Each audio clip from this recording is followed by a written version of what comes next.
Hello, যদি আপনি জানতে চান স্বাভাবিক পালস রেট বা হার্ট রেট কি, আমি মনে করি সবাই জানে যে সাধারণত এটি প্রতি মিনিটে ৭-২ হিসেবে বিবেচিত হয়।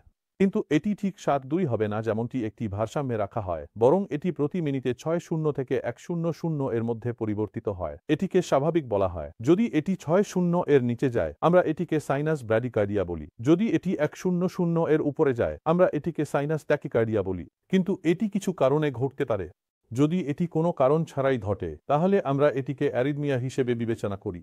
তাই আপনাকে সাবধানে দেখতে হবে কিভাবে বিটিং অস্বাভাবিকতা ঘটছে। পরবর্তী পদক্ষেপ কী হবে তা নির্ধারণ করতে ইলেকট্রোকার্ডিওগ্রাম এবং ইকোকার্ডিওগ্রাম নিয়ে আরও মূল্যায়ন করা হবে।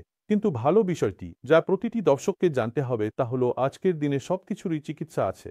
তাই চিন্তা করবেন না এবং আপনার হৃদস্পন্দন দ্রুত করবেন না, বরং একজন ডাক্তারের কাছে যান এবং এটি নিজেই ঠিক করুন।